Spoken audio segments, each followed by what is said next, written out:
नमस्कार मैत्रिणींनो, मी Jayashree home kitchen मध्ये तुमचं खूप खूप स्वागत आहे। आज आपण बघणार आहोत खरी शंकरपाळी। तर इथं 2 वाटी मैदा घेणार आहोत आपण। 2 वाटी मैद्याला 4 चमचे घेणार आहोत आपण तूप किंवा पाव वाटी सुद्धा म्हणू शकता तुम्ही। तर इथे मी 4 चमचे पोहे खायच्या चमच्याने तूप घेतलेला आहे। सोबतच यामध्ये घ्यायचा आहे 1 चमच ओवा, चवीनुसार घ्यायचा आहे मीठ आणि अर्धी वाटी पाण्याचा वापर करून छानपैकी असं पीठ मळून घ्यायचं आहे।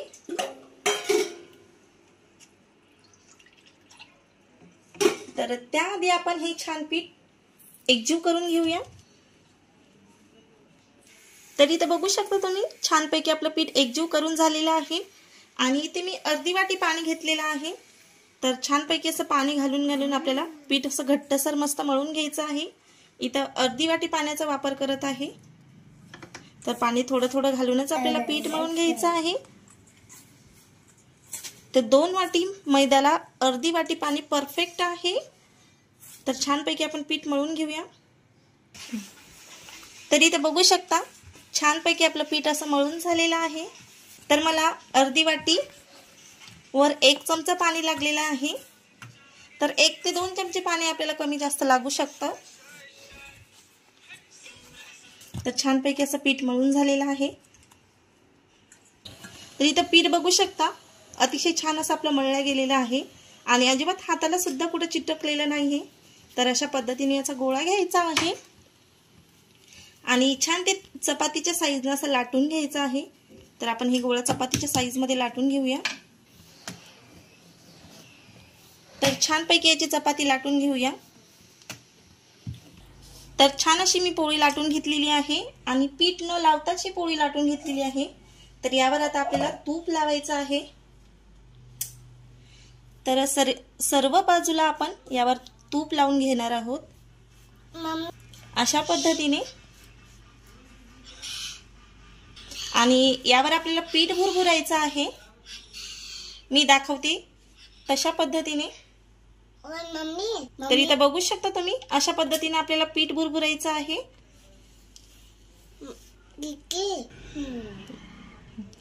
तर आता आपल्याला ही बाजू सुद्धा अशी पलटून घ्यायची आहे आणि याला सुद्धा असं तूप लावून घ्यायचं आहे आणि परत यावर सुद्धा आपल्याला पीठ भुरभुरून घ्यायचं आहे। मी दाखवत आहे अशा पद्धतीने। परत ही सुद्धा पोळी ही सुद्धा साइड अशी यावर करून घ्यायची आहे आणि परत याला सुद्धा असं तूप लावून घ्यायचं आहे व्यवस्थित आणि यावर सुद्धा असं पीठ भुरभुरायचं आहे आणि अशाच पद्धतीने हा सुद्धा भाग आणि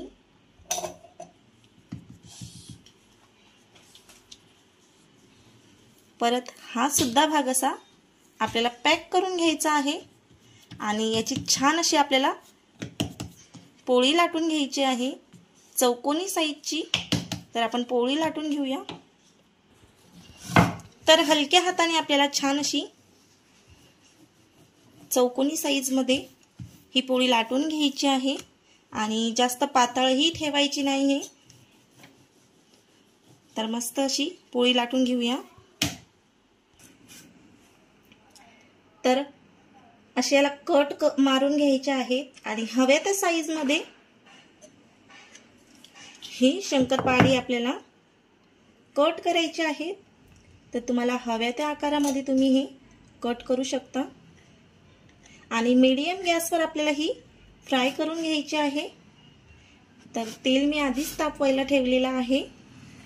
तर मीडियम गॅसवर आपण ही फ्राय करून घेऊया।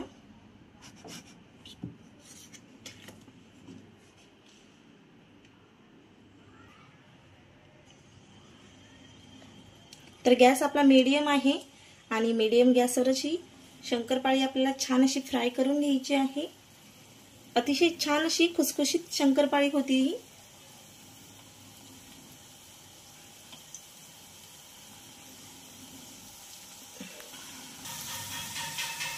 तर इथे बघू शकता तुम्ही अतिशय छान अशी आपली शंकरपाळी फुलत आहे आणि एक एक पाकळी अशी अलग अलग होत आहे। तर इथं बघू शकता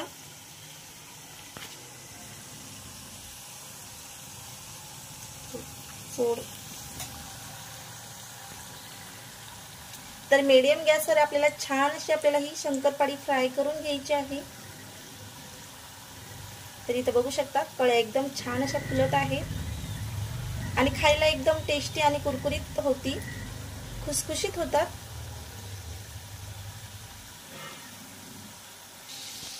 तर इथं बघू शकता तुम्ही छान पैकी अशा गोल्डन झालेल्या आहेत आणि अशा गोल्डन फ्राय झाल्या की ह्या शंकरपाळ्या आपल्याला काढून घ्यायच्या आहेत आणि गोल्डन फ्राय होईपर्यंत ह्या फ्राय करायच्या आहेत। तर छान पैकी अशा गोल्डन फ्राय झालेल्या आहेत। तर आपण ह्या शंकरपाळ्या काढून घेऊया। इथं बघू शकता तुम्ही अतिशय छान अशा आपल्या शंकरपाळ्या झालेल्या आहेत आणि दुसरी बॅच आपण तळायला घेणार आहोत। बघा अतिशय सुरेख कलर आलेला आहे आणि छान सुद्धा झालेले आहे। तर आता ही दुसरी बॅच आपण तळायला घेतलेली आहे। तर दुसरी सुद्धा बॅच आपण अशीच तळून घेऊया। दुसरी सुद्धा बॅच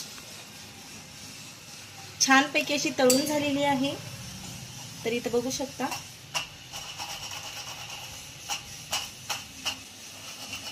तर अशाच पद्धतीने आपण सर्व शंकरपाळी तळून घेऊया।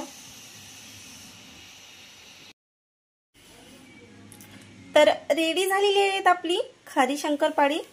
तर कशी वाटली मग तुम्हाला रेसिपी नक्की कमेंट करून सांगा आणि लाईक केलं नसेल तर लाईक करा आणि बेल आयकॉनला सुद्धा प्रेस करा, सबस्क्राइब करा म्हणजे माझे नवनवीन व्हिडिओ तुमच्यापर्यंत पोहोचत राहतील।